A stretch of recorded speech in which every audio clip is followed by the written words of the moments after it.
Hello मेरे प्यारे साथियों, कैसे हैं आप लोग। स्वागत है आज के इस वीडियो में। शिक्षा शास्त्र में आंसर बनाकर कैसे लिखें उसका मैं आपको एक बहुत अच्छा ट्रिक बताऊंगा, अच्छा तरीका बताऊंगा जिससे आप 100% जो है पास हो जाएंगे। ऐसा ट्रिक मैं आपको बताऊंगा।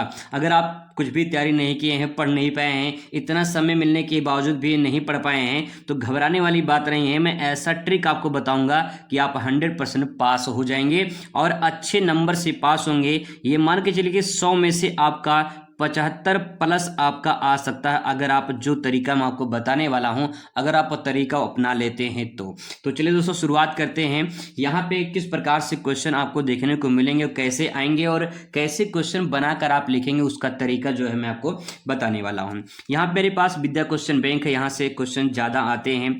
तो इस मॉडल पेपर के जरिए जो है, जो विद्या क्वेश्चन बैंक में पीछे दिया गया है, उसको यहाँ पे कवर करेंगे और यहाँ पे जो क्वेश्चन पूछे गए हैं उसको कैसे अपने शब्दों में बना के ले सकते हैं वो मैं आपको बताने वाला हूं। तो सबसे पहले यहाँ पे नीचे से चलेंगे, जो आपके लॉन्ग क्वेश्चन है यहाँ से नीचे से इसलिए यहाँ पे शुरुआत करेंगे क्योंकि यहाँ पे देख पाएंगे यहाँ पे आपको 10 नंबर मिलेगा। ठीक है, 10 नंबर मिलेगा, यानी आपके 6 क्वेश्चन रहेंगे।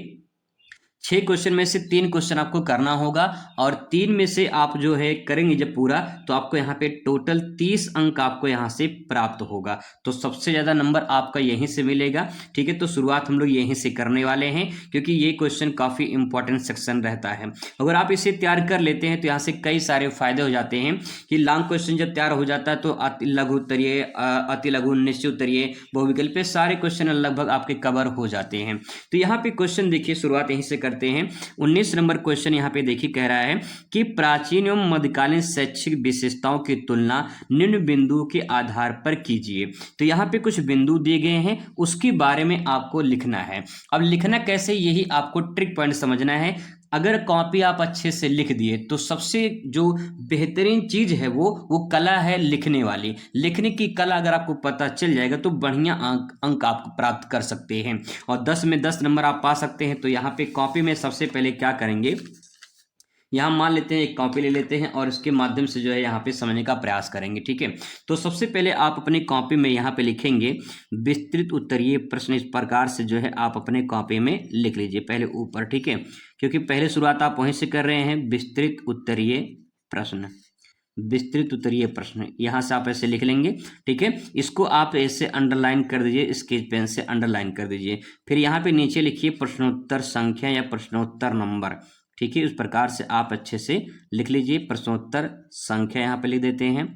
मान लो क्वेश्चन नंबर यहाँ पे 11 है या 19 है, तो जो भी रहेगा आप वहाँ पे लिख देना। ठीक है, 19 नंबर 19 लिख देंगे। और यहाँ पे क्वेश्चन में देखिए 19 नंबर है, तो 19 नंबर का आप ईयर लिख रहे हैं, तो यहाँ पे जो है क्वेश्चन आपका है बन जाएगा। अब यहाँ से एक हेडिंग आपको बनानी है। जैसे हेडिंग क्या बनेगा, प्राचीन एवं मध्यकालीन शैक्षिक विशेषताओं की तुलना। तो यहाँ पे आपको लिखना है प्राचीन एवं मध्यकालीन शिक्षा की विशेषताएं तुलना। इस प्रकार से आपका हेडिंग बन जाएगा। तो यहां से जो है आप लिखेंगे, एक हेडिंग बना लेंगे। यहां लिखेंगे प्राचीन, इस प्रकार से लिख लेंगे प्राचीन एवं मध्यकालीन, ऐसे लिख लेंगे प्राचीन एवं मध्यकालीन शैक्षिक विशेषताओं की तुलना, शैक्षिक विशेषताओं, शैक्षिक विशेषताओं की तुलना, विशेषताओं की तुलना। ठीक है, इस प्रकार से आप यहाँ पे लिख लेंगे। और फिर जो आपका यहाँ पे क्वेश्चन में जो हेडिंग दिया गया है, ये हेडिंग आप इस प्रकार से तीनों नोट कर लीजिए पहले। ठीक है, इतना काम आप कर लीजिए क्योंकि बना के लिख रहे हैं, तो तीनों काम आप कर लीजिए। पहला पॉइंट, दूसरा पॉइंट, तीसरा पॉइंट। ठीक है, इस प्रकार से आप यहाँ पे नोट कर लीजिए। तो यहाँ पे जो पहला हेडिंग है वो है शिक्षा का उद्देश्य। तो यहाँ पे आप इस प्रकार से लिख लीजिए शिक्षा का उद्देश्य। ठीक है, इस प्रकार से उसको उतार लीजिए, शिक्षा का उद्देश्य। दूसरा हेडिंग है पाठ्यक्रम कैसा होना चाहिए, पाठ्यक्रम हो जाएगा यहाँ पे।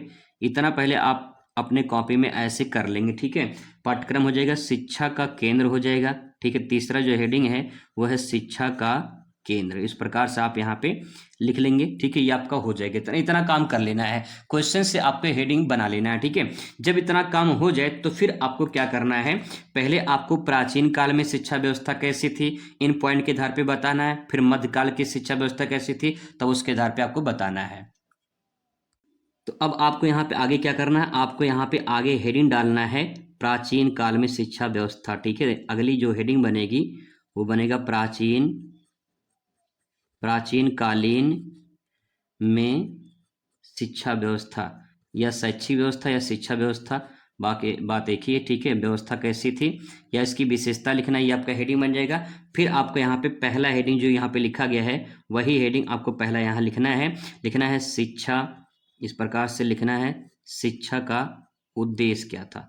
अब यहाँ से आपका कहानी शुरुआत होगी। ठीक है, ये शिक्षा का उद्देश्य, इसको डैश करेंगे, चाहे तो आप इसको अंडरलाइन ऐसे आप इसको कर सकते हैं। ठीक है, ऐसे कर सकते हैं। अब यहाँ से आपको लिखना है, सवाल ये है कि अब लिखें क्या। ठीक है, यहाँ तो आप तो काम कर लेंगे इतना, अब लिखें क्या, तो कम से कम 2.5 पेज में आपको उत्तर लिखना होगा, तभी आप इसको लिख पाएंगे अच्छे तरीके से। अब यहाँ पे जो है, अब शिक्षा का उद्देश्य उसमें लिखेंगे, यानी लिखा है यहाँ पे सेंटेंस देखिए, लिखा है प्राचीन कालीन में शिक्षा व्यवस्था कैसी थी, यानी प्राचीन समय में शिक्षा व्यवस्था कैसी थी, कैसे पढ़ाया जाता था, बच्चों कैसी शिक्षा दी जाती थी, क्या स्कूल विद्यालय विश्वविद्यालय वगैरह थे, किस प्रकार से शिक्षा दी जाती थी, इसी के बारे में आपको लिखना है। तो आप चाहें तो उसको कहानी की तरह लिख सकते हैं, या आप चाहें तो उसको आप पॉइंट वाइज भी ऐसे करके लिख सकते हैं, जैसा आपको उचित लगे वैसा आप करके लिख सकते हैं। तो मैं आपको पॉइंट वाइज बता दे रहा हूं, याद करने में थोड़ा आसानी रहती है, समझने में भी आसानी रहती है। यहां पे लिख सकते हैं कि शिक्षा का उद्देश्य क्या था। शिक्षा का उद्देश्य था जो बच्चे होते थे, ठीक है, यहाँ पे लिखेंगे अपनी भाषा में कि बच्चे का चरित्र निर्माण हो। ठीक है, बच्चे का क्या हो, चरित्र निर्माण हो। इस प्रकार से आप यहाँ पे लिखेंगे, थोड़ा गलत ना हो पाए, चरित्र निर्माण हो। ठीक है, ऐसे करके आप यहाँ पे लिख सकते हैं। ठीक है, पहला पॉइंट हो जाएगा। दूसरा, जो बच्चे होते थे, या फिर आप यहाँ छात्र लिख सकते हैं। ठीक है, छात्र सेंटेंस ले सकते हैं। जो छात्र होते थे, छात्रों का सर्वांगीण विकास हो। ठीक है, यानी ऐसा शिक्षा हो जो पूरी तरह से क्या हो, सर्वांगीण विकास हो। तो ऐसे अपने सेंटेंस में बना के लिखिए। अगर ऐसे सेंटेंस नहीं याद आते हैं तो आप अपनी भाषा में लिखिए कि यहाँ पे लिख सकते हैं कि छात्रों को या छात्रों का मानसिक विकास हो। भाई उनका जो है दिमाग ओपन होगा, दिमाग खुलेगा, है ना, बुद्धि विकसित होगी, मानसिक विकास हो, इसका उद्देश्य हो जाएगा मानसिक विकास हो। साथ में शारीरिक विकास भी ले सकते हैं। ठीक है, अगले पॉइंट में यहाँ पे और भी आप लिखना चाहते हैं तो लिख सकते हैं इसमें, जैसे यहाँ पे लिख सकते हैं कि छात्रों का शारीरिक विकास हो या फिर सामाजिक विकास हो, ऐसे भी आप लिख सकते हैं। ठीक है, ऐसे सेंटेंस करके आप यहाँ पे लिख सकते हैं। थोड़ा सा अपने सेंटेंस में अच्छे से बना के लिखेंगे तो बढ़िया से आप लिख सकते हैं। तो शिक्षा का उद्देश्य इस प्रकार से पॉइंट वाइज भी आप लिख सकते हैं। आप इसे चाहें तो कहानी की तरह बना के लिख सकते हैं, जैसा आपको उचित लगे वैसा आप कर सकते हैं। ठीक है, ये आपका पहली हेडिंग हो जाएगी। फिर इसके बाद पाठ्यक्रम के में लिखेंगे।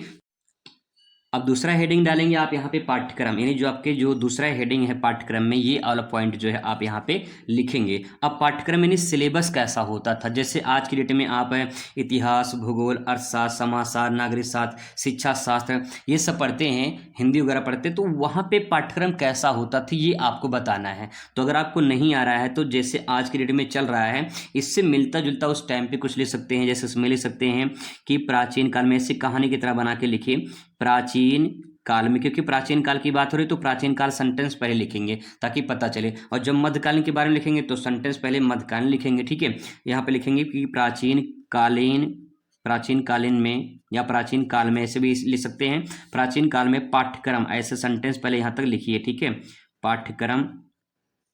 अब नहीं आ रहा तो आप यहाँ पे लिखिए सरल सहज होता था। ठीक है, सरल होता था, ऐसे भी लिख सकते हैं, सरल होता था। ठीक है, आगे भी लिख सकते हैं इसमें जोड़ के, जिसमें छात्रों को या फिर बच्चों को, ऐसे ले सकते हैं जिसमें छात्रों को अधिक रुचि मिलती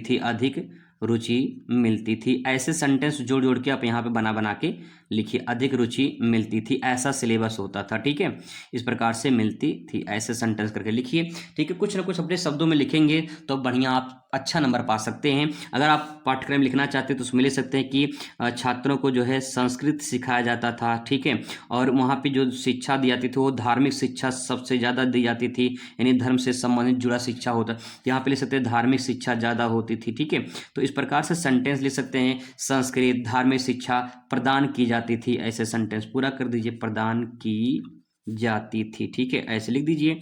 जब लिखना शुरू करेंगे तो कुछ ना कुछ आपके दिमाग में आएगा और आप अच्छा अंक प्राप्त कर सकते हैं। ठीक है, इस प्रकार से ये हो जाएगा, थोड़ा बढ़ा चढ़ा के लिख सकते हैं।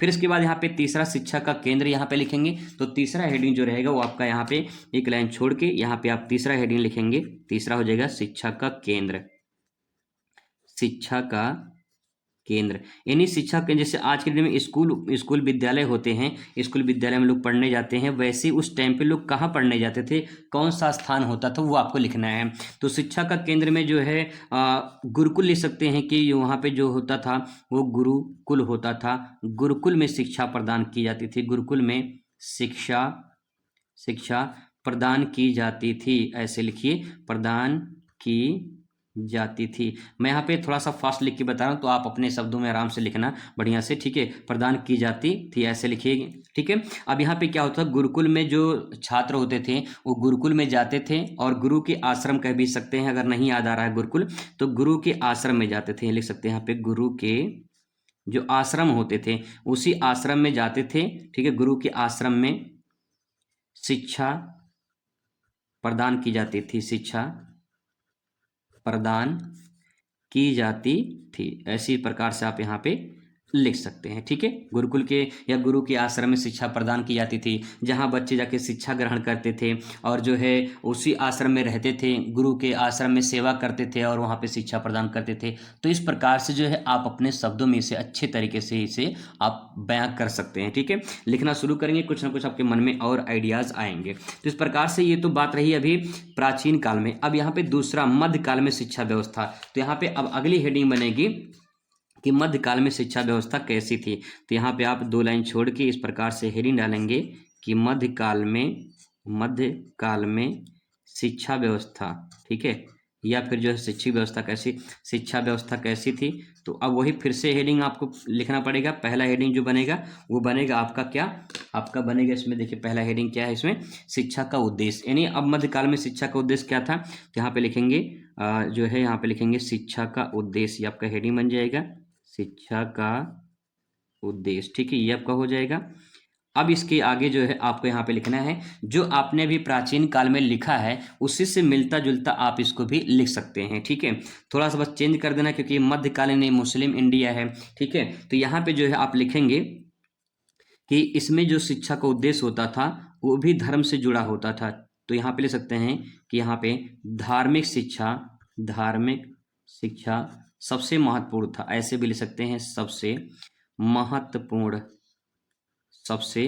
महत्वपूर्ण था। ठीक है, यानी धर्म के बारे में शिक्षा दी जाती थी, ऐसे सेंटेंस में आप यहाँ पे लिख सकते हैं। आगे इसमें और लिख सकते हैं कि जो मध्यकाल है, ठीक है, यहाँ पे सेंटेंस मध्यकाल है तो मध्यकाल जरूर ऐड करेंगे ताकि जो है पता चले। ठीक है, मध्यकाल में शिक्षा का उद्देश्य, ऐसे सेंटेंस बनाइए, शिक्षा का उद्देश्य छात्रों को, ऐसे लिखिए, छात्रों को धर्म से जुड़ी शिक्षा देना था, धर्म से जुड़ी शिक्षा प्रदान करना था। ऐसे सेंटेंस जो है आप यहाँ पे प्रदान करना था, ऐसे सेंटेंस बना के आप लिखिए। ठीक है, कुछ ना कुछ लिखेंगे दोस्तों, कुछ ना कुछ आपको नंबर ज़रूर मिलेगा। थोड़ा मैं यहाँ पे अच्छी राइटिंग में नहीं लिख पा रहा हूँ क्योंकि फास्ट में लिख के बताने की कोशिश कर रहा हूँ। तो आप जो है जब लिखेंगे तो अच्छे से राइटिंग बढ़िया से लिखिए। ठीक है, और थोड़ा सा अंडरलाइन वगैरह का प्रयोग करते रहिए बढ़िया से, थोड़ा अच्छा लगेगा देखने में, और बढ़िया से आप लिखना शुरू करेंगे तो कुछ ना कुछ आपको ज़रूर मिलेगा। ऐसे जो है आप पाठ्यक्रम के बारे में लिख सकते हैं।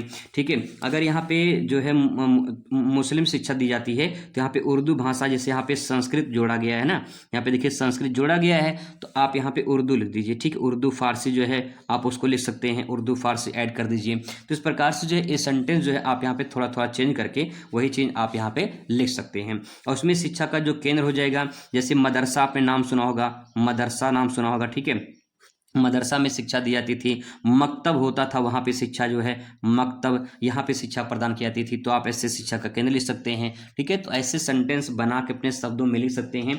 ये पूरा का पूरा क्वेश्चन आपका यहाँ से कंप्लीट हो जाएगा और 10 नंबर आपको यहाँ से मिल सकता है अगर आप अच्छे तरीके से प्रेजेंट कर देते हैं तो।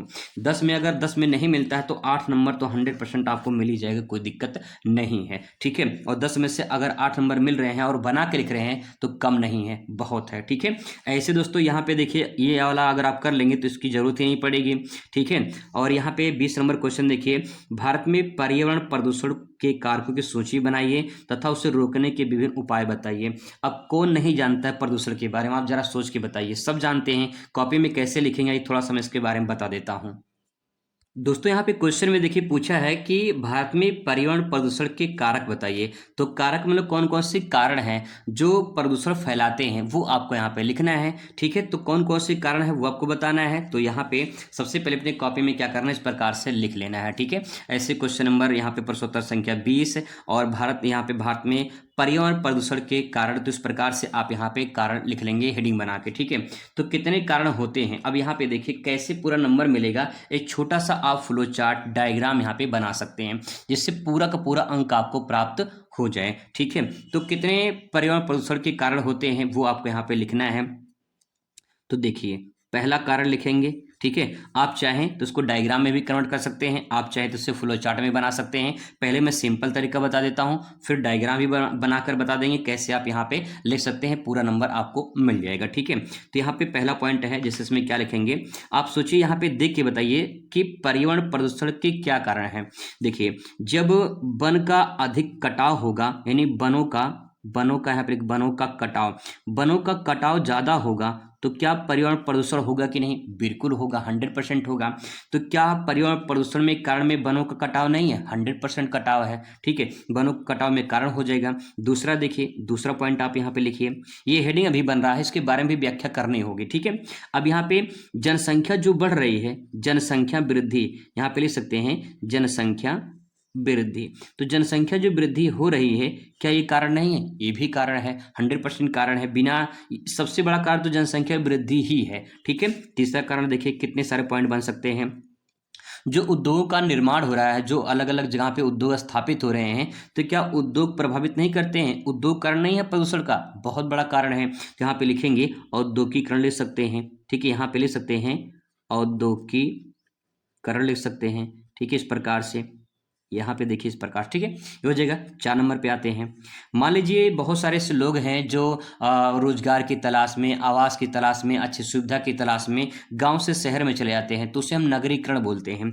तो क्या नगरीकरण होने से, अगर नगरीकरण होगा तो क्या प्रदूषण फैलेगा कि नहीं फैलेगा, बिल्कुल फैलेगा। तो क्या नगरीकरण कारण है, बिल्कुल कारण है। ठीक है, आगे देखिए 5वां नंबर कारण देखिए, जो कूड़े करकट होते हैं, जो कचरे होते हैं, उसको सीधा नदी में नालों के द्वारा बहा दिया जाता है। तो क्या ये कारण नहीं है, ये भी कारण है। तो यहाँ पे नदी जो है, जो नाले होते हैं, ठीक है, जो नाले होते हैं, इस पे लिखेंगे नालों को जो है, नालों को नदी में सीधे बहाना। ठीक है, ऐसे अपने सेंटेंस में लिखिए सीधे बहाना। ठीक है, यानी सीधे बहाना का मतलब ये है कि जब नदी, जो नाले होते हैं वो सीधा नदी में चले जाते हैं तो दूषित पानी उसमें जाके मिल जाता है, तो नदी प्रदूषण फैल जाती है। अगर उसे फिल्टर करके नदी में डाला जाए तो शायद प्रदूषण कम किया जा सकता है, इसलिए सीधे बहाना यहाँ पे लिखा गया। ठीक है, और भी लिख सकते हैं, और भी पॉइंट आप लिख सकते हैं, कितने सारे पॉइंट बन सकते हैं देखिए।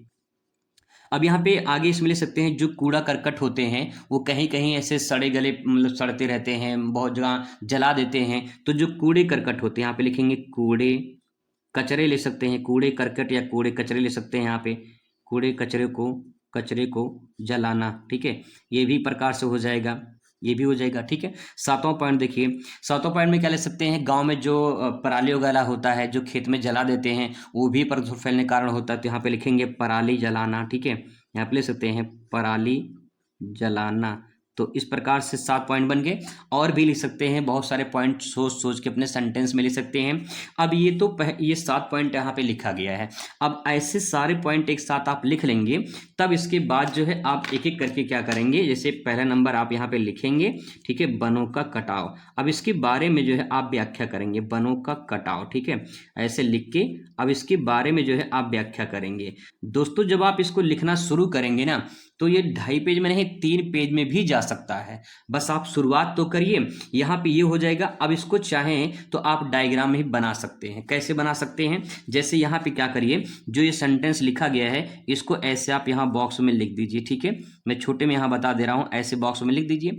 लिखने के बाद जो है यहाँ पे लिखिए पहला पॉइंट, ऐसे करके डायग्राम बना के, यहाँ पे दूसरा पॉइंट, फिर यहाँ पे तीसरा पॉइंट, ऐसे करके थोड़ा देखने में भी अच्छा लगे, ऐसे डायग्राम आप बना सकते हैं, ठीक है। तो यहाँ पे आपका पहला पॉइंट हो जाएगा, यहाँ पे दूसरा पॉइंट, यहाँ पे तीसरा, यहाँ पे चौथा, यहाँ पे पांचवा, यहाँ पे छठवां, 5-6 पॉइंट बता दीजिए बढ़िया से पूरा, ठीक है। अब इसको डायग्राम में बनाने के बाद अब इसको ऐसे लिखिए और उसको व्याख्या करिए, ठीक है। जब व्याख्या करना शुरू करेंगे तो 6-7 पॉइंट जो है कम से कम आप 2-2, 3-3, 4-4 लाइन लिखेंगे तो आपका समझ लें कि 2 से 2.5 पेज में, 2.5 से 3 पेज में आराम से चला जाएगा। आप शुरू करिए, शुरुआत करिए, लिखना शुरू करिए, कुछ ना कुछ आपको दिमाग में जरूर आइडियाज आएगा, ठीक है। इस प्रकार से आप यहाँ पे लिख सकते हैं। अब सारे पॉइंट यहाँ पे हैं जो आप लिखे हैं, जो सोचे हैं, उसी के बारे में आपको व्याख्या करनी है। जैसे वनों का कटाव, जो अंधाधुंध वनों का कटाव हो रहा है, जब वन ही नहीं रहेंगे तो जीव जंतु कहाँ निवास करेंगे, और वनों के अंधाधुंध कटाव से जलवायु परिवर्तन होगा, बहुत सारी समस्याएं होंगी। तो ये पर्यावरण प्रदूषण कहीं की सबसे बड़ी समस्या मानी जाती है। तो ऐसे सोच सोच कर सारे पॉइंट के बारे में आप थोड़ा थोड़ा लिख सकते हैं, ठीक है। आगे देखिए, यहाँ पे ऐसे क्वेश्चन जैसे यहाँ पे दिया है। अब यहाँ पे एक थोड़ा इजी आपको रहेगा तो इजी वाला कर लेना, इसको छोड़ देना, ठीक है। ऐसे यहाँ पे 21 नंबर क्वेश्चन देखिए, बालिकाओं की शिक्षा में बाधा डालने वाले कारकों पर प्रकाश डालिए और इसके निराकरण के लिए उपाय बताइए। तो जब ये कारक आप बताएंगे तो 5 अंक आपको यहाँ से मिलेगा, ठीक है, और जो उपाय बताएंगे तो 5 अंक आपको यहाँ से मिलेगा, 10 नंबर तब आपको मिलेगा। अगर आपको ये नहीं आ रहा तो आप ये वाला क्वेश्चन ले सकते हैं कि उपलब्धि परीक्षण का अर्थ समझाइए तथा उपलब्धि परीक्षण बुद्धि परीक्षण के बीच में अंतर बताइए। तो थोड़ा सा आपको यह हार्ड लग सकता है, लेकिन थोड़ा सा मैं आपको दोनों में हिंट आपको दे रहा हूं कैसे क्या लिखना होगा, ठीक है। आइए दोस्तों बात करते हैं इस वाले क्वेश्चन को, देखते हैं किस प्रकार से लिखेंगे और पूरा 10 में 10 नंबर कैसे मिलेगा उसको समझने का प्रयास करते हैं। तो सबसे पहले अपने कॉपी में जो है इस प्रकार से आप क्वेश्चन उतार लेंगे, ठीक है।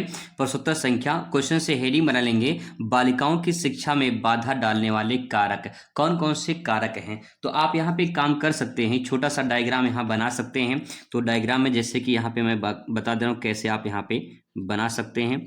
इस प्रकार से मान लो 3-4 पॉइंट जो है आप यहाँ पे बना लीजिए, ठीक है, ऐसे करके 3-4 पॉइंट जो है इस प्रकार से आप यहाँ पे ऐसे बना सकते हैं, इस प्रकार से, ठीक है। मान लो 5 पॉइंट लिखना है तो ऐसे डायग्राम बना लीजिए। अब यहाँ पे जो है आप पहला पॉइंट लिखेंगे, तो यहाँ पे पहला पॉइंट, अब आप सोच के देखिए, बालिकाओं की शिक्षा में बाधा डालने वाले कारक, यानी कारक, ऐसे कौन कौन से कारण हैं जो बालिकाओं की शिक्षा में बाधा डालते हैं। तो यहाँ पे पहला ले सकते हैं। अगर मान लो नहीं आ रहा है तो छोटा सा आप ट्रिक एक यहाँ पे इस्तेमाल कर सकते हैं। अगर आपसे कोई चीज पूछता है, जैसे कारक आपसे पूछता है, कारक का मतलब होता है कारण, ठीक है। रीजन आपसे कोई पूछता है तो आप यहाँ पे ध्यान रखेंगे। अगर कोई आपसे विशेषता पूछता है, ठीक है, विशेषता पूछा है तो यहाँ पे क्या करेंगे। अगर आपसे कोई प्रभाव पूछता है, ठीक है, प्रभाव पूछता है तो आप क्या करेंगे। अगर आपसे कोई यहाँ पे उपाय पूछता है, उपाय पूछता है तो आप क्या करेंगे, ठीक है। कुछ ऐसे क्वेश्चन अगर आपको देखने को मिलते हैं तो यहाँ पे एक ट्रिक लगा सकते हैं। यहाँ पे एक सेंटेंस आप इस्तेमाल कर सकते हैं, सामाजिक, यहाँ पे लिखेंगे सामाजिक धार्मिक, सामाजिक धार्मिक, जो मैं बताने वाला हूँ उस बस थोड़ा सा एक बार आप देख लीजिए, आपको समझ में आ जाएगा। सामाजिक, धार्मिक, सांस्कृतिक, राजनीतिक लिख सकते हैं, यहाँ पे राजनैतिक हो जाएगा, राजनैतिक हो जाएगा, ठीक है। इस प्रकार से 4 पॉइंट मान लीजिए हो जाएगा ये। अब यहाँ पे देखिए, अगर आपसे कारक पूछा गया है, यानी कारण पूछा गया है, तो आप इसमें ले सकते हैं सामाजिक कारक, ठीक है, धार्मिक कारक, सांस्कृतिक कारक, राजनीतिक कारक, ये आपके 4 हेडिंग यहाँ से बन जाएंगे, ठीक है। अगर विशेषता पूछता है तो आप इसमें विशेषता में ले सकते हैं इस प्रकार से कि सामाजिक विशेषता, जो है धार्मिक विशेषता और जो है इसमें सांस्कृतिक विशेषता, राजनीतिक विशेषता, ये आपका पॉइंट बन जाएगा। अगर प्रभाव आपसे पूछता है तो सामाजिक प्रभाव, धार्मिक प्रभाव, सांस्कृतिक प्रभाव, राजनीतिक प्रभाव, इस प्रकार से ये हेडिंग बन जाएगा। उपाय में पूछता है तो सामाजिक उपाय, धार्मिक उपाय, सांस्कृतिक उपाय, राजनीतिक उपाय, ऐसे सेंटेंस आप यहाँ पे, यानी ये आपके एवरग्रीन पॉइंट हैं, ऐसे हेडिंग जो आपके इसमें फिट बैठते हैं। ये सारे क्वेश्चन में फिट बैठ जाएंगे, लगभग सारे क्वेश्चन में, लॉन्ग वाले क्वेश्चन में। तो सामाजिक, धार्मिक, सांस्कृतिक, राजनीतिक, ये आपको ध्यान रखना है, ये समाज से जुड़ा हुआ है और यही सेंटेंस आपके हर जगह पे आते हैं। एक सेंटेंस इसमें और आप इस्तेमाल कर सकते हैं आर्थिक, क्योंकि आर्थिक में जो अर्थ संबंधी, जो धन संबंधी क्रियाएं होती है उसको भी अध्ययन करते हैं। तो यहाँ पे आपका ये भी सेंटेंस इसमें जुड़ जाएगा। तो अगर इसको लिखना है तो आप यहाँ पे देखिए, ये पांचों पॉइंट आप इसमें ले सकते हैं। तो मैं यहाँ पे लिख दे रहा हूँ। कारक पूछा है तो मैं यहाँ पे लिख दूंगा सामाजिक कारक, तो मैं पहला पॉइंट लिख दूंगा सामाजिक कारक हो जाएगा। दूसरा यहाँ पे लिख सकते हैं धार्मिक कारक, ठीक है, धार्मिक कारक हो जाएगा। तीसरा मान लो यहाँ पे आर्थिक कारक मैं लिख दे रहा हूँ, तो तीसरा यहाँ पे हो जाएगा आर्थिक कारक। नेक्स्ट इसमें मान लो राजनीतिक कारक हो जाएगा, तो यहाँ पे लेंगे राजनीतिक कारक हो जाएगा, ठीक है। यहाँ पे आप ले सकते हैं सांस्कृतिक कारक। इस प्रकार से आप यहाँ पे सेंटेंस को पूरा कर दीजिए। तो ये 5 पॉइंट बनकर आपका तैयार हो जाएगा, बढ़िया नंबर 1 का हेडिंग बन जाएगा और सही भी लगेगा, कोई दिक्कत भी नहीं है, ठीक है। आप इसके आगे यहाँ चाहें तो कारक इस प्रकार से यहाँ पे आप जोड़ सकते हैं सब में, ठीक है। कारक आप अगर चाहते हैं तो लिख सकते हैं, नहीं कुछ ज़रूरत नहीं है, लेकिन आप यहाँ पे अच्छे से यहाँ पे लिख सकते हैं, ठीक है। इस प्रकार से यहाँ पे लिख दीजिए, कारक हो जाएगा, ठीक है। ऐसे हो जाएगा, आपका सेंटेंस पूरा क्लियर हो जाएगा। अब यहाँ पे एक एक करके क्या करेंगे, व्याख्या करेंगे। तो आप यहाँ पे लिखेंगे, पहला हेडिंग लिखेंगे सामाजिक, यहाँ पे सेंटेंस बनेगा आपका सामाजिक कारक, ठीक है, सामाजिक कारक। इस प्रकार से अब इसमें क्या लिखेंगे, ये सबसे बड़ा मुद्दा है, वही समझने का प्रयास करेंगे, ठीक है। अब देखिए, जरा सोच के देखिए, सामाजिक कारक में यहाँ पे समाज शब्द छुपा हुआ है, ठीक है, समाज शब्द छुपा हुआ है और समाज में बालिकाएं भी आती हैं। तो अगर मान लेते हैं कि समाज के लोग ऐसा सोचते हैं, जो कुछ लोग पढ़े लिखे कम होते हैं, ऐसा सोचते हैं कि बेटी को अगर हम दूर कहीं भेजेंगे पढ़ने के लिए तो दिक्कत हो जाएगी, उसको दूर नहीं भेजते हैं। तो क्या सामाजिक कारक नहीं है? बिल्कुल है। कुछ ऐसे परंपरा प्राचीन विचारधारा के लोग होते हैं जो सोचते हैं कि बेटियों को ज़्यादा ना पढ़ाया जाए, तो क्या सामाजिक कारक नहीं आएगा? समाज में ही तो लोग रहते हैं और समाज में बुराइयां हैं, समाज में लोग उल्टा सीधा बोलते हैं। तो वही बातें आपको यहाँ पे अच्छे से एक्सप्लेन कर देना है, ठीक है। अपने सेंटेंस को, अपने गाँव समाज को देख कर आप यहाँ पे लिख सकते हैं। ऐसे सेंटेंस जब लिखना शुरू करेंगे तो 3 से 4 लाइन में आप यहाँ पे पूरा लिख सकते हैं। इसके बाद दोस्तों यहाँ पे आप दूसरा हेडिंग डालिए और फिर दूसरे हेडिंग के बारे में लिखिए धार्मिक कारक। बहुत सारे ऐसे लोग होते हैं जो अपनी धार्मिक परंपराओं को मानते हैं, अच्छे तरीके से मानना भी चाहिए, लेकिन हमें शिक्षा को नकारना नहीं चाहिए। कुछ लोग सोचते हैं कि जो है हमें अपने धर्म के बारे में सिर्फ शिक्षा ग्रहण करनी चाहिए, आगे जो है उतना शिक्षा ग्रहण करने से कोई फ़ायदा नहीं मिलेगा, नौकरी नहीं मिलेगी, आगे कुछ होगा नहीं। तो उल्टा सीधा लोग समाज में ऐसी परंपराएं लोग बोलते रहते हैं, समय में होती रहती हैं। तो यहाँ पे जो धार्मिक है वो धर्म से जुड़ा सेंटेंस आप जोड़ के लिख सकते हैं। यहाँ पे आर्थिक, बहुत सारी ऐसी बच्चियां हैं जो गरीब है, पढ़ना तो चाहती हैं लेकिन पैसे नहीं है उतना, तो यहाँ पे आर्थिक कारक में आ जाएगा, ठीक है। राजनीतिक कारक में बहुत सारे ऐसे क्षेत्र हैं, बहुत सारे जो है राजनीतिक तरफ से सरकार को भी मदद करना चाहिए, इससे बालिकाओं को जो है निःशुल्क शिक्षा या फिर स्कॉलरशिप वगैरह प्रदान करनी चाहिए, जिससे जो है वो आसानी से शिक्षा ग्रहण कर सकें। तो ये भी कहीं के कारक हो जाएगा, ठीक है। सांस्कृतिक कारक में ले सकते हैं इसमें कि अपनी अपनी संस्कृति होती है, हर धर्म की अपनी संस्कृति होती है। तो लोग ऐसा मानते हैं कि बेटियों को दूर नहीं भेजना चाहिए, दूर पढ़ने के लिए नहीं भेजना चाहिए। तो कहीं ग्रामीण समाज में ऐसा ज़्यादातर देखने को मिलता है कि अगर गांव में स्कूल दूर दूर होते हैं तो बच्चियों को दूर भेजने में लोग कतराते हैं, नहीं भेजना चाहते हैं। तो ऐसे सेंटेंस सोच के बना के अपने शब्दों में बस लिखते चले जाइए। आप बस अपने दिमाग में, जो आपके दिमाग में है उसको कॉपी में उतारना है, और कॉपी में उतार देंगे तो कुछ ना कुछ मिलेगा, ठीक है। अच्छे से डायग्राम बनाइए, अच्छे से बढ़िया से प्रेजेंट करिए। अगर 10 नंबर नहीं मिलता है तो दोस्तों 8 नंबर तो पक्का आपको मिल ही जाएगा। 7-8 नंबर अगर मिल जाता है और बना के लिख रहे हैं तो कम नहीं है, ठीक है, अच्छा अंक आप प्राप्त कर सकते हैं। तो इस प्रकार से ये पूरा का पूरा आप लॉन्ग क्वेश्चन जो है, ऐसे कोई भी क्वेश्चन आएगा इसके बारे में आप ले सकते हैं। ऐसे यहाँ पे देखिए, उपलब्धि परीक्षण का अर्थ समझाइए, उपलब्धि परीक्षण और बुद्धि परीक्षण के बीच अंतर बताइए। अब इसमें आपको लिखना है, क्वेश्चन मान लो समझ में नहीं आ रहा है तो क्या कर सकते हैं इसमें, यहाँ पे लिखा उपलब्धि परीक्षण। परीक्षण का मतलब जांच करना होता है और उपलब्धि का मतलब होता है कि जब बोर्ड परीक्षा देकर आएंगे तो उसके बाद जो है आपका रिजल्ट आएगा। जब रिजल्ट आएगा तो आपको कितनी उपलब्धि मिली है वो रिजल्ट आने के बाद पता चलेगा। ठीक है, तो ऐसा जांच किया जाता है जब किसी बच्चे का परीक्षा वगैरह होता है तो परीक्षा के बाद जो उसे कामयाबी मिलती है वो उपलब्धि परीक्षण के अंतर्गत आता है। ठीक है, क्लियर यहाँ तक। आगे इसमें कह रहा है कि उपलब्धि परीक्षण और बुद्धि परीक्षण में अंतर बताइए। बुद्धि परीक्षण का मतलब ये कि जैसे मान लीजिए आपसे कोई सवाल किया जाए, जैसे मान लीजिए आपसे सवाल किया जाए कि कोठारी आयोग को किस नाम से जाना जाता है, तो अगर आप कोठारी आयोग को किस नाम से जाना जाता है आप बता दिए तो इसका मतलब आपकी बुद्धि ठीक ठाक है, आप अच्छे से पढ़ रहे हैं, आप मेहनत कर रहे हैं, यानी आपकी बुद्धि की जांच की जा रही है। लेकिन अगर आप नहीं बता पाए तो इसका मतलब ये कि आपका जांच हो गया कि आप पढ़ने में कमजोर हैं। तो बुद्धि परीक्षण में पता चलता कि बच्चा पढ़ने में अच्छा है या कमजोर है। तो इस प्रकार से सेंटेंस समझिए और लिखने की कोशिश करिए। ठीक है, पहले आप इसका परिभाषा लिखेंगे, फिर दोनों को अंतर बताएंगे। अंतर बताने के लिए आप इसको ऐसे करके डिवाइड कर सकते हैं, ऐसे करके बॉक्स बनाइए और डिवाइड करके यहाँ पे पॉइंट वाइज आप इस प्रकार से लोड करते चले जाइए। ठीक है, ऐसे दोस्तों आप पूरा एक क्वेश्चन, लॉन्ग क्वेश्चन पूरा ऐसे आप यहाँ पे कवर कर सकते हैं। और ऐसे ही आप लघु उत्तरीय जो प्रश्न है इसको भी आप लिख सकते हैं। एक पेज में पूरा आंसर आपको लिखना पड़ेगा 6 अंक का, जैसे मैंने ये बताया है ऐसे इसको भी आप लिख सकते हैं। और ऐसे 4 नंबर जो प्रश्न रहेगा ये वाला आप इसको भी ऐसे भी कर सकते हैं। ठीक है, आई होप आपको कुछ समझ में आ गया होगा। आप बनाकर लिख कर आइए, कुछ ना कुछ आपको जरूर मिलेगा। बेस्ट ऑफ लक आप सभी को। Thanks for watching.